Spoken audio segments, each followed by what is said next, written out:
மகர ராசிக்காரங்க இந்த வீடியோவை பார்த்துட்டு இருந்தீங்கன்னா தயவு செய்து கோவப்படாதீங்க. மகர ராசிக்காரரை பற்றி சில முக்கியமான விஷயத்தை தான் இந்த வீடியோவில் சொல்ல போகிறோம். மகர ராசிக்காரர்களுக்கு நல்லா இருக்குது சார், சூப்பராக இருக்குது, குரு பயிற்சியிலேருந்து அருமையாக இருக்குது, தமிழ் புத்தாண்டுலேருந்து நல்லா இருக்குது, 2026 நல்லா இருக்குன்னு நிறைய சொல்லிட்டு இருந்தாங்க. ஆனால் இன்றைக்கு வரைக்கும் நீங்கள் பட்டுட்டு இருக்கிறது மிகப்பெரிய மன கஷ்டமும் பண கஷ்டமும் தான். இதில் முக்கியமாக துரோகங்கள் அனுபவித்த ராசிகள் லிஸ்ட்டில் நீங்கள் ஒரு 2வது அல்லது 3வது இடத்தை கண்டிப்பாக பிடிச்சிருப்பீங்க. நிறைய பேர் உங்கள்கிட்ட பழகிறவன் உங்களுடைய தேவைக்காக மட்டுமே பழகக்கூடிய நபர் அப்படின்னு தான் கரெக்டாக கணிக்க முடியும். இந்த மகர ராசிக்காரன் ஈஸியாக ஒருத்தன்ட்டு பழகிறான் அப்படின்னா அவனை பற்றி ஈஸியாக கெஸ் பண்ணக்கூடிய ராசி மகர ராசி. மகர ராசியில் பிறந்தவன் ஆன்மீக ரீதியான சில விஷயத்தில் கொஞ்சமாவது ஈடுபாடுகள் கண்டிப்பாக இருந்தே இருக்கணும். மகர ராசியை பொறுத்த வரைக்கும் மகர ராசியோட குணாதிசயங்கள்னு ஒன்று இருக்குது, அது நான் சொல்லிடுறேன் கேட்டுக்காங்க. இந்த மகர ராசியை பொறுத்த வரைக்கும் பொறுப்புணர்வு மிகுந்தவர் அப்படின்னு சொல்லுவாங்க. ஏதாவது ஒரு விஷயத்துக்குள்ளே போனீங்க அப்படின்னா ரொம்ப அப்படியே உன்னிப்பாக கரெக்டாக டேலி பண்ணும் அப்படிங்கிற மாதிரி பண்ணுவீங்க. கடின உழைப்பாளிகளில் முக்கியமான நபர் இந்த மகர ராசிக்காரர். எளிதில் யாரையும் நம்ப மாட்டாங்க. வாழ்க்கையை நடைமுறையாக பார்க்கக்கூடியவங்க இவங்க தான். இதை இப்படி பண்ணணும், இதை இப்படி பண்ணணும், இப்படி பண்ணால் தான் சரி வரும் அப்படின்னு பார்க்கக்கூடியவங்க இவங்க தான். பண விஷயங்களில் கவனமாக இருப்பாங்க. குடும்பத்தை பாதுகாக்க விரும்புவாங்க. தங்கள் இலக்கை அடையிற வரைக்கும் போராடிக்கிட்டே இருப்பாங்க. இதில் முக்கியமான ஒரு விஷயம் என்ன அப்படின்னா பலம், பொறுமை, விடாமுயற்சி, நிர்வாகத்திறன், சேமிப்பு பழக்கம், அதே மாதிரி தலைமை குணம், இது எல்லாமே அதிகமாக இருக்கக்கூடிய ராசி இந்த ராசி. இது எல்லாமே பலமா அப்படின்னு கேட்டால் பொறுமை. எல்லா ராசிக்காரனை விட இந்த ராசிக்காரனுக்கு பொறுமை கொஞ்சம் அதிகம்னே சொல்லலாம். நீங்கள் நினைக்கலாம், சார் எனக்கு அவ்வளோ பொறுமை இல்லை சார், எல்லாம் திட்டுறாங்க சார் அப்படிம்பீங்க. மற்றவனை கம்பேர் பண்ணும்போது நீங்கள் 70% பொறுமை பரவாயில்ல அப்படின்னு தான் சொல்லணும். விடாமுயற்சி. ஒரு ஆள் ஒரு விஷயத்தை ட்ரை பண்ணால் அப்படின்னா பிடிக்கலாம் விட்டுருவான். ஆனால் நீங்கள் அப்படி கிடையாது. அதில் பல முயற்சி எடுத்து விஸ்வரூபமான சில விஷயங்கள் எல்லாமே எடுத்து அப்படியே கொஞ்சம் போராடி ஜெயிக்கக்கூடிய ராசி இந்த மகர ராசி. நிர்வாகத்திறன். ஒரு விஷயத்தை ஒருத்தன் இறங்கி வேலை செய்கிறதுக்கு பாராட்டுகள் பெறலாம். ஒருத்தன் மேலேருந்து மேனேஜ் பண்ணுவான் பார்த்தீங்களா, அவன் தான் அதில் மிகப்பெரிய ஒரு டேலண்டட் பர்சன். அவன் தான் லீடர்ஷிப், அவன் தான் தலைமைத்துவத்துக்கான ஒரு பர்சன் அப்படி சொல்லுவாங்க. நிர்வாகத்திறன் கொண்டவன் அப்படின்பாங்க. அதே மாதிரி சேமிப்பு பழக்கம். ஒரு விஷயத்தில் சேமிப்பு பழக்கம் இருந்தது அப்படின்னா மிகப்பெரிய ஒரு ஆளாக வரலாம். அன்னைத்து காலகட்டத்தில் அவனுக்கு கடனாளியாக தெரியலாம். ஆனால் வருங்காலத்தில் அந்த சேமிப்பு பண்ண விஷயங்கள் எல்லாமே மிகப்பெரிய ஒரு பிரேக் த்ரூவாக இருக்கும். நீங்கள் பண்ணி வச்சிருந்த கஷ்டங்களுக்கெல்லாம் உடச்சி அந்த பிரேக் த்ரூவாக இருக்கும் அந்த சேமிப்பு பழக்கம். அதே மாதிரி தலைமை குணம் அப்படிங்கிறது ஒரு விஷயத்தில் தலைமைத்துவத்தோடு நீங்கள் இருக்கீங்க அப்படின்னா அதில் ஒரு ஹெட் ஆஃப் த பர்சன் அப்படின்னு சொல்லுவாங்கள்ல. 100 பேர் இருக்கான், அந்த 100 பேருமே வேலை செய்கிறவன் தான் ஹார்ட் ஒர்க்கர் தான். ஆனால் அதில் ஒருத்தன் தான் ஸ்மார்ட் ஒர்க்கர். அந்த ஸ்மார்ட் ஒர்க்கர் தான் லீடர்ஷிப்பில் இருப்பான். அந்த லீடர்ஷிப் திறன் யாருக்கு இருக்குது அப்படின்னு பார்த்தா இந்த மகர ராசிக்காரருக்கு தான். அவ்வளோ சீக்கிரம் இந்த தலைமை குணம் யார்கிட்டையும் கிடைக்காதுங்க. இது ஒரு ரேர் பீஸ் அப்படின்னு சொல்லுவாங்க. அந்த சதுரங்க வேட்டையில் சொல்லுவாங்கள்ல, இது ரேர் பீஸ் செட்டியார் அப்படிம்பாங்கள்ல ஒரு டைலாக். அது மாதிரி இந்த மகர ராசிக்கே உண்டான ஒரு தலைமைத்துவம் அப்படிங்கிறது, தலைமை குணம் அப்படிங்கிறது இந்த ராசிக்கு மட்டும்தான் பொருந்தும். எவ்வளோ பெரிய கூட்டங்கள் இருந்தாலும் அந்த கூட்டத்தை ஒரு ஈஸியாக டேலி பண்ணி பேசியே மயக்கி அதை சரி வேற கொண்டு வந்து அதை ஒரு லைனுக்கு கொண்டு வர ராசி இந்த ராசி மட்டும்தான். பலவீனம் அப்படின்னா அதிகமாக யோசிப்பது, உணர்ச்சிகளை வெளிப்படுத்தாமல் இருக்கிறது, பிடிவாத குணம் அதிகம், சில சமயம் தனிமையை விரும்பக்கூடிய நபர் அப்படின்னு சொல்லுவாங்க. இந்த பலவீனம் உங்களுக்கு மிகப்பெரிய ஒரு பிரச்சனை அப்படின்னு சொல்லலாம். நிறைய இடத்துல இந்த பலவீனம் உங்களை வச்சு செய்யுது. அதிகமாக யோசிக்கிறீங்க. ஒரு சின்ன மேட்ரு நடந்திருக்கும், அது மற்றவங்க லைஃப்பில் அதெல்லாம் காமனாக கடந்து போகிற விஷயந்தான். ஒரு சின்ன மேட்ரு உங்களை அப்படியே யோசிச்சுட்டே இருக்க வைக்கும். ஒன்றும் இல்லைங்க, நீங்கள் ஒரு நல்ல மைண்டில் இருக்கீங்க, பக்கத்து வீட்டுக்காரன் ஏதோ ஒரு சின்ன சண்டை போட்டுறான், அது அப்படியே உங்கள் மைண்டில் அப்படியே உறுத்திக்கிட்டே இருக்கும். ஒரு 2-3 நாளைக்கு ஃப்ரெண்ட்ஸுக்கெலாம் சொல்லி குழம்புவீங்க, வீட்டிலாம் சொல்லுவீங்க, அது ஒரு மாதிரி உறுத்திட்டே இருக்கும். அதிகமாக யோசிக்கிறது. அதனால் உங்களுக்கு ஏதாவது ப்ளஸ் இருந்தது, யூஸ் இருந்தது அப்படின்னா பரவாயில்ல. எந்த யூஸுமே இல்லாமல் நீங்கள் யோசிக்கிறது தப்பு தானே. அதே மாதிரி உணர்ச்சிகளை வெளிப்படுத்தாமல் இருக்கிறது. எந்த ஒரு உணர்ச்சியும் நீங்கள் அவ்வளோ சீக்கிரம் வெளிப்படுத்த மாட்டீங்க. வெளிப்படுத்துறதுனால என்ன யூஸ் அப்படிங்கிற மாதிரி நினைப்பீங்க. அதுதான் உங்களுக்கு மிகப்பெரிய பிரச்சனையாக இதுக்கு முன்னாடி இருந்திருக்கு. ஸோ உணர்ச்சிகளை வெளிப்படுத்தக்கூடிய நபர்கள் அவ்வளோ சீக்கிரம் டென்ஷன் ஆக மாட்டாங்க, கோவப்பட மாட்டாங்க, ஈஸியாக ஒருத்தர்கிட்ட பேசிடுவாங்க. உங்களை யாராவது சொல்லிட்டா கூட நீங்கள் உங்களுக்குள்ளேயே குழம்பிக்கிங்களோ, உங்கள் ஃப்ரெண்ட்ஸுக்கு கூப்பிட்டு குழம்புவீங்களே தவிர அந்த இடத்துல உங்களோட உணர்ச்சிகளை வெளிக்காட்டவே மாட்டீங்க. இது இந்த ராசிக்கே உண்டான ஒரு மிகப்பெரிய ஒரு விஷயம் அப்படின்னு சொல்லலாம். அதே போல் பிடிவாதம். ஒரு விஷயத்தை எடுத்தால் அதை பண்ணியே ஆகணும், இதை செஞ்சே ஆகணும், இதை கை வச்சாச்சு, அதை தொட்டே ஆச்சு, அதில் ஏதாவது நம்ம ட்ரை பண்ணியே ஆகணும், இந்த மாதிரி ஒரு பிடிவாதம். அந்த பிடிவாதம் சில நேரத்தில் உங்களுக்கு ப்ளஸ்ஸையும் கொடுத்துருக்கு, சில நேரத்தில் மைனஸையும் கொடுத்துருக்கு. ஸோ அந்த ப்ளஸ்ஸை கொடுக்குற அன்றைக்கி நீங்கள் கொஞ்சம் இறங்கி போய் அதை வாங்குறீங்க, மைனஸை கொடுக்குற அன்றைக்கி அது மேலே நீங்கள் கோவப்படுறீங்க. ஆனால் அந்த இடத்துல நீங்கள் பொறுமையாக ஹேண்டில் பண்ணிங்க அப்படின்னா வெற்றி நிச்சயம். சில சமயம் தனிமையை விரும்புவது, கொஞ்சம் யோசித்து தனிமையை பொறுமையாக விரும்பினால் நன்மை நடக்கும் அப்படிங்கிறத மைண்டில் நல்லா யோசிச்சுக்கோங்க. அந்த சமயத்தில் கொஞ்சம் பொறுமையாக நிதானமாக செயல்பட்டால் வாழ்க்கை முக்கியமான ஒரு ஸ்டேஜுக்கு வரும்.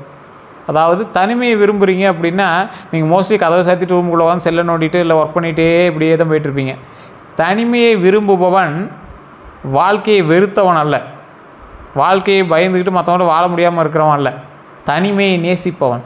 ஸோ இந்த மகர ராசிக்காரர்கள் அதிகமாக இப்படியே இருக்கிறதுனாலேயே அவன் வந்து ஒரு மாதிரி எல்லாம் ஊரில் திட்ட ஆரம்பிப்பாங்க, ஒரு மாதிரி வீட்டில் பேச ஆரம்பிப்பாங்க.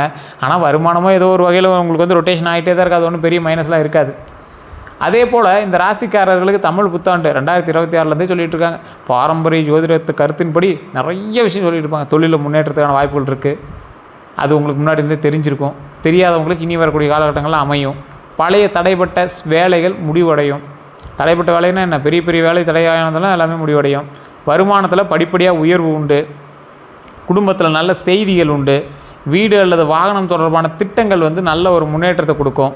அதே போல் குரு பயிற்சி பலன் அப்படின்னு பார்க்கும்போது குரு பயிற்சியிலேருந்து தான் அந்த மகராசிக்கு நல்லது அப்படின்னு நிறைய பேர் சொல்லியிருக்காங்க. சரி சார், அந்த குரு பயிற்சி பற்றி சொல்லுங்கள் தெரிஞ்சிக்கலாம் அப்படின்னா, குரு பயிற்சியால் கல்வி தொடர்பான முன்னேற்றம் உண்டுங்க. இந்த கல்வி தொடர்பான முன்னேற்றமுமே குழந்தைகள் மூலமாக மகிழ்ச்சி பெறுகிறதுக்கு முதல் வாய்ப்பாக அமையும். தொழிலில் புதிய வாய்ப்புகள் அமையும், புதிய நட்புகள் அமையும், குடும்பத்தில் ஒற்றுமை அமையும். கிடைக்கக்கூடிய நன்மைகள் எல்லாமே ஒரு பெருவிதமாக நன்மைகளாக வெளியே வருங்க. புதிய நட்புகள் அப்படின்னு பார்க்கும்போதுங்க, வாழ்க்கையில் ஒரு மிகப்பெரிய ஒரு சக்ஸஸை கொண்டு வரதுக்கு சில நட்புகள் உறுதுணையாக இருக்கும். சில நட்புகள் வந்து உங்களை வந்து கொஞ்சம் பேக் அடிக்கிறது கூட பார்க்கும். ஸோ அந்த இடத்துல கொஞ்சம் யோசித்து செயல்பட வேண்டிய ஒரு விஷயத்தில் இருக்கீங்க. அதே போல் குடும்ப ஒற்றுமை, குடும்பத்தில் நீங்கள் எதிர்பார்க்க முடியாத அளவுக்கு ஒற்றுமைகள் சேரும். சண்டையாகி வெளியே போனவங்க எல்லாமே திரும்ப வந்து சண்டை இல்லாமல் சேருவாங்க. கிடைக்கக்கூடிய நன்மைகள்னு பார்க்கும்போது பதவி உயர்வு உண்டுங்க. சேமிப்பு அதிகரிக்கக்கூடிய நாட்களாக அமையுது. சொத்து சேர்க்கை உண்டு. திருமண முயற்சிகளில் முன்னேற்றம் உண்டுங்க. வண்டி வாகன யோகம் உண்டுங்க. வண்டி வாகன யோகம் வாங்குறவங்களாம் இந்த டைமில் 2 சக்கரம் அல்லது 4 சக்கர வாகனங்கள் வாங்கக்கூடிய நபர்களுக்கு வாய்ப்பு அதிகம். பழைய வாகனத்தை மாற்றக்கூடிய எண்ணம் உள்ளவங்களுக்கு நல்ல ஒரு நேரம் இந்த காலத்தில் பழைய வண்டி மாதிரி புது வண்டி வாங்கலாம். வாகன பராமரிப்பில் கவனம் தேவை. இது ரொம்ப எச்சரிக்கையாக நான் சொல்லக்கூடிய விஷயம். வாகன பராமரிப்பில் கவனம் கண்டிப்பாக தேவைங்கிறது மயில் நல்ல ஞாபகம் வச்சுக்கோங்க. அதே போல் வாகனம் வாங்கும்போது நிதி நிலையை கருத்தில் கொள்ளுங்கள்.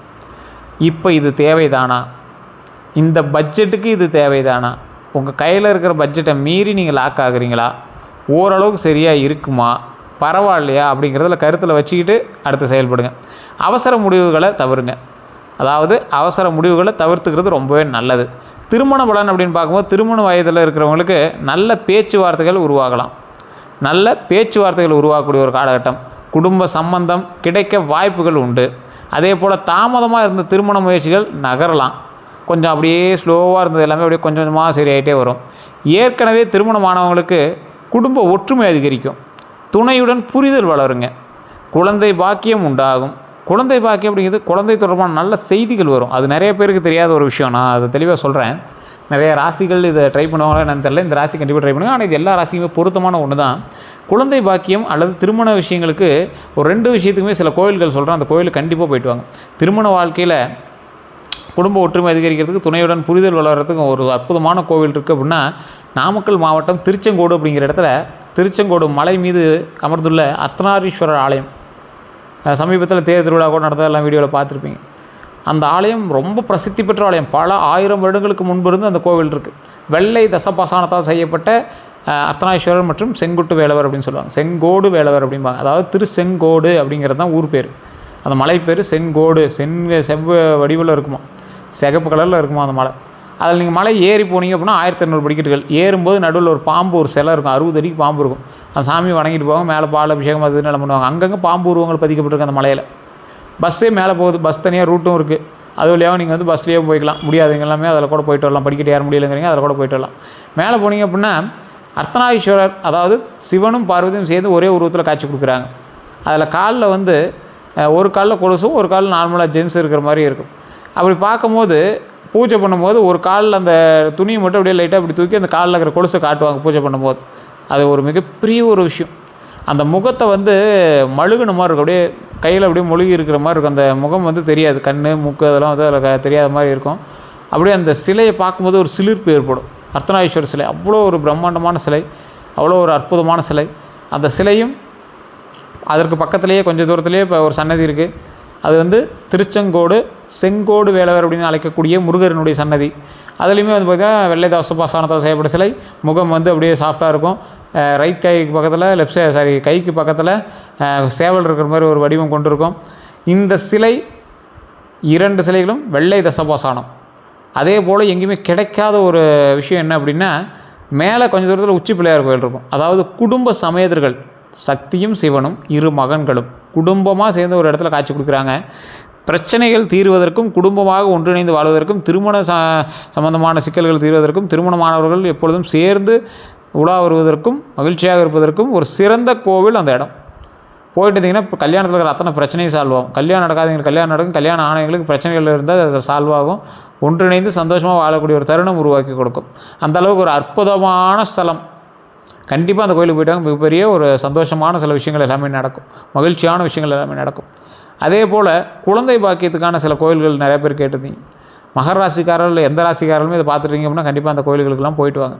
ஃபஸ்ட்டு திருவண்ணாமலை போய் வழிபட்டுட்டு பக்கத்தில் இருக்கக்கூடிய மேல்மலையனூர் அந்த கோயில் எல்லாருக்கும் தெரியும் நினைக்கிறேன். அங்காள பரமேஸ்வரி கோயில். அமாவாசைக்கெல்லாம் அந்த இடத்துல நீங்கள் நகர முடியாது, அவ்வளோ கூட்டம் இருக்கும். எலுமிச்சி பழத்தில் கற்பூரம் ஏற்றி ஊஞ்சலில் ஆடிட்டு இருக்கக்கூடிய அங்காள பரமேஸ்வரிக்கு கற்பூர தீரம் அந்த கற்பூர தீரம் காட்டுவாங்க. கிட்டத்தட்ட அப்ராக்சிமேட்டாக இந்த இடத்துக்கு போனீங்கன்னா அப்போ 1,00,000 பேர் பார்க்கலாம். அவ்வளோ க்ரௌடு இருக்கும். நீங்கள் ஃப்ரீ நாளில் மனசு நிறைய போய் வழிபட்டுவாங்க. அங்கே இருக்கக்கூடிய அங்காள பரமேஸ்வரி, வெளியே அமர்ந்திருக்கக்கூடிய பிரியாண்டி சம்மனையும் வழிபட்டுட்டு அந்த இடத்துல வழிபட்டு வந்தீங்க அப்படின்னா மிகப்பெரிய நன்மை உண்டு. அந்த இடத்துல வழிபட்டுட்டு அடுத்த சில நாட்கள்லையோ இல்லை அன்னைக்கே கூட முடிஞ்சது அப்படின்னா பழனியில் இருக்கக்கூடிய திரு ஆவினன்குடி கீழே இருக்கும், மலை அடிவாரத்துலேயே இருக்கும். சும்மா இந்த மலை ஏறக்கூடிய வாசல்லேருந்து சும்மா ஒரு 200 மீட்டர் டிஸ்டன்ஸ்லேயே முன்னாடியே இருக்கும். அதுதான் வந்து 3ஆம் படை வீடுன்னு கருதப்பட்ட ஸ்தலம். கீழே இருக்கக்கூடிய திரு ஆவினன்குடி அப்படிங்கிற கோவில். குழந்தை வடிவில் முருகர் இருப்பார். அந்த வேலப்பெரும் முருகர் வந்து வழிபட்டுட்டு அப்படியே மேலே நடந்து போய் மேலே இருக்கக்கூடிய முருகர் பாலதண்டாயுதபாணி சுவாமி மேலே இருக்கக்கூடிய முருகரையும் வழிபட்டு வந்தீங்க அப்படின்னா குழந்தை பேரினால் தடை உள்ள தம்பதிகளுக்கு குழந்தை பேர் கிடைப்பதற்கு ஒரு அற்புதமான ஸ்தலம். அது ஆக்சுவலாக பழசில் ஒரு வைத்தியசாலையாக செயல்பட்டு இருந்த ஒரு விஷயம். புலிப்பாணி சித்தரால் உருவாக்கப்பட்ட ஒரு விஷயம் அந்த இடத்துல நடந்தது. அதுக்கு தான் போகர் வந்து அந்த சிலையை உருவாக்கினார். அதுக்காக தான் அந்த புலிப்பாணி சித்தரினுடைய அருளும் அதில் இருக்கிறதுனால அவர் நன்றி சொல்லும் விதமாக பாலனாக ஒரு சிலையை உருவாக்கி அந்த தண்டம் அப்படிங்கிற இடத்த பயன்படுத்தி புலிப்பாணியோட ஆசையோட, அதாவது புலிப்பாணி அப்படின்னா புலி மீது ஏறி நீர் கொண்டு வந்தவர். பாணிங்கிற தண்ணி, புலி மீது ஏறி நீர் கொண்டு வந்தார். எதுக்கு நீர் கொண்டு வந்தார்? அந்த சிலையை செய்வதற்கு நீர் கொண்டு வந்தார். அதற்காக அவருக்கு ஒரு மிகப்பெரிய ஒரு பெயர் சூட்டுதலாக அந்த சிலைக்கும் அதே பெயரை சூட்டினாங்க. பாலன் அப்படின்னா என்ன? ஒரு குறிப்பிட்ட குழந்தை வயசில் இருக்கக்கூடிய சிலை. தண்டம் அப்படின்னா இடம். தண்டாயுதபாணி, தண்டத்தை ஆயுதமாக பயன்படுத்தி புலிப்பாணியினுடைய ஆசையால் அந்த சிலை செய்யப்பட்டதால் பால தண்டாயுதபாணி அப்படின்னு அந்த சிலைக்கு பெயர். ஸோ இன்றைக்கி நீங்கள் போனீங்க அப்படின்னா பஞ்சாமிர்தத்தில் பாடலாம் அந்த பெயரோடு இருக்கும். கீழே பார்த்தீங்க அப்படின்னா அடிவாரத்து பக்கத்திலே புலிப்பாணி சித்தரினுடைய ஜீவசமாதிகளும் அதனுடைய மடமும் இருக்கும். ஸோ அந்த இடத்துல நீங்கள் பார்த்துட்டு மேலே போய் முருகர் வழிபட்டு சைடில் பார்த்தீங்க அப்படின்னா போகருடைய சன்னதி இருக்கும். அதில் இன்றைக்கி புலிப்பாணி சித்தர்களுடைய கருவழி வாரிசுகள் தான் வந்து பூஜை பண்ணுறதா இன்னும் பூஜை பண்ணிகிட்ருக்காங்க. ஸோ மிகப்பெரிய ஒரு அற்புதமான ஸ்தலம் அது. போய் அந்த இடத்துல வழிபட்டு குழந்தை பேருக்காக நீங்கள் வழிபட்டு வந்தீங்க அப்படின்னா அவ்வளோ அற்புதமான சில வாய்ப்புகள் கிடைக்கும். குழந்தை பேருக்காக வெயிட் பண்ணுறீங்களா? தமிழ்நாட்டிலேருந்து போகிற க்ரௌட்லாம் கம்மி. கேரளாவிலேருந்து போய் பாருங்கள், அவ்வளோ க்ரௌடு வரும், அவ்வளோ கூட்டம் வரும் அந்த முருகரை பார்க்க. அவ்வளோ சக்தி எல்லாம் தெரிஞ்சுக்கிட்டு தான் அந்த இடத்துக்கு வந்துட்டுருக்காங்க. கண்டிப்பாக அந்த இடத்துக்கு போய்ட்டாங்க, மிகப்பெரிய நன்மை உண்டு. அதே போல் கல்வியில் முன்னேற்றம் உண்டு, குழந்தை தொடர்பான நல்ல செய்திகள் உண்டு, குழந்தைகளினுடைய சாதனைகளால் மகிழ்ச்சி உண்டு அப்படிங்கிறது ஞாபகம் வச்சுக்கோங்க இந்த மகர ராசிக்காரங்க. அதே போல் அடுத்த 12 நாட்கள்னு பார்க்கும்போது இது உறுதியான கணிப்பு இல்லை, பொதுவான வழிகாட்டல் அப்படின்னு கூட சொல்லலாம். முதல் 4 நாள் பணிகளில் வேகம் அதிகரிக்குங்க. பழைய நண்பர்கள் தொடர்பு உண்டாகும். பழைய நண்பர்கள் மூலமாக பல நன்மைகளும் உண்டு, சின்ன சின்ன ட்ராபேக்கும் உங்களுக்கு உண்டு. அதை ஞாபகம் வச்சுக்கோங்க. அடுத்த 4 நாட்களில் செலவுகளில் கவனமாக இருங்க, ரொம்ப கவனமாக இருக்கணும். குடும்ப விஷயங்களில் பொறுமை தேவை. அடுத்த கடைசி 4 நாள் உங்களுக்கு பார்க்கும்போது புதிய வாய்ப்புகள் உண்டாகுது, நல்ல தகவல்கள் உண்டாகுது. கந்திஷ்டி பற்றிய பாரம்பரிய நம்பிக்கைகள்லாம் நிறையா இருந்தாலும் பலர் வந்து நம்புறது போல் திடீர் சோர்வு அல்லது திட்டங்கள் தாமதம், தேவையற்ற தடைகள்லாம் உங்களுக்கு இருந்துச்சு அப்படின்னா இது எல்லாமே கந்திஷ்டி காரணமாக இருக்கிறதுக்கான வாய்ப்புகளும் இல்லை. சில விஷயங்கள் உங்களுக்கு கந்திஷ்டிக்கான வாய்ப்புகள் இருக்கிறதுக்கான வாய்ப்புகளும் இருக்குது. அப்போ அது என்ன பண்ணும்? குலதெய்வத்துக்கு போய் வழிபட்டிங்க அப்படின்னா கந்திஷ்டி கொஞ்சம் விலகும் அப்படிங்கிறது மைண்டில் ஞாபகம் வச்சுக்கோங்க. கற்பூரம் சுற்றி போட்டால் கந்திஷ்டிகள் விலகும். இல்லை சார் ஜாதக ரீதியாக அப்படி ஏதாவது இருக்குதா செக் பண்ண முடியுமா அப்படின்னா உங்களுடைய பிறந்த தேதி, பிறந்த நேரம், பிறந்த ஊரை சொல்லி கீழே ஒரு நம்பர் கொடுத்துட்டு அந்த நம்பருக்கு ஃபோன் பண்ணி பேசி தெரிஞ்சுக்கலாம். ஒரு விவிஐபி ஜோதிடனுடைய நம்பர் தான். நீங்கள் வந்து அப்பாயின்மெண்ட் போட்டு தான் நீங்கள் வந்து ஜோதிடம் பார்க்க முடியும். அதை வந்து நீங்கள் முன்னாடி தெரிஞ்சுக்கிட்டு நீங்கள் போங்க. ஸோ அதுக்கு தகுந்த மாதிரி தான் ஃபீஸஸ் இருக்கும். ஒரு விவிஐபி ஜோதிடர் தான். ஏன்னா நிறைய பிரபல அரசியல் பிரமுகர்கள்லாம் ஜோதிடம் பார்க்கக்கூடியவர். உங்களுக்கு விருப்பம் இருந்தால் மட்டும் ஐடியா இருந்தால் மட்டும் நீங்கள் வந்து ஃபோன் பண்ணி பேசி தெரிஞ்சு நீங்கள் வந்து பார்த்துக்கலாம். அதே போல் இது நீங்கள் ப்ரமோஷன் எடுத்தாலும் உங்களுடைய ஐடியா தான். நீங்கள் வணங்க வேண்டிய தெய்வங்கள்னு பார்க்கும்போது சனீஸ்வர பகவான். மகர ராசிக்கு பாரம்பரியமாகவே சனீஸ்வர பகவான் வந்து ஒரு உறுதுணையாக இருப்பார். அதே போல் ஆஞ்சநேயர் வழிபாடு, தட்சிணாமூர்த்தி வழிபாடு, ஸ்ரீ வெங்கடேஷ பெருமாள் வழிபாடு. பெருமாள் வழிபாடு மகர ராசிக்கு உகந்த ஒரு விஷயம். அதே போல் வழிபடுவது சிறப்பாக கருதப்படுது. ஸோ பெருமாள் வழிபாடு நீங்கள் பண்ணிங்க அப்படின்னா ரொம்ப நல்லது. ஃபஸ்ட்டு குலதெய்வ வழிபாடு மறந்துடாதீங்க. குலதெய்வ வழிபாடு கண்டிப்பாக பண்ணணும். எந்த நிறை ஆடை வந்து உங்களுக்கு நல்லது அப்படின்னா கருநீலம், அடர் நீலம், அதே போல் கருப்பு, சாம்பல் நிறம், இதுதான் வந்து உங்களுக்கு மேட்சிங்கான ஒரு ட்ரெஸ்ஸு. அதுக்கான நிறம் அதுக்கு தகுந்த மாதிரி பண்ணிங்க அப்படின்னா நல்லதாக நடக்கும். தானமாக வழங்கலாமா அப்படின்னா கருப்பு துணி வந்து நீங்கள் வந்து தானமாக வழங்கலாம். உணவு, கல்வி உதவி இதெல்லாம் வந்து நீங்கள் வந்து தானமாக வழங்கலாம். ரத்தினங்கள்னு பார்க்கும்போது நீலம், பாரம்பரிய ஜோதிடத்தின்படி நீலம் வந்து கண்டிப்பாக நீங்கள் உங்களுக்கு வந்து பெஸ்ட்டாக இருக்கும். அதனால் ரத்தினங்களை வந்து அணிவதற்கு முன் தகுதியான ஜோதிடர்கள்ட்ட ஆலோசனை செஞ்சு வாங்கிறது ரொம்ப நல்லதுங்க. செல்ல வேண்டிய கோயில்கள்னு பார்த்தா முன்னாடியே சொன்னது இந்த சனீஸ்வரன் வழிபாடு உங்களுக்கு பெரிய நல்லது.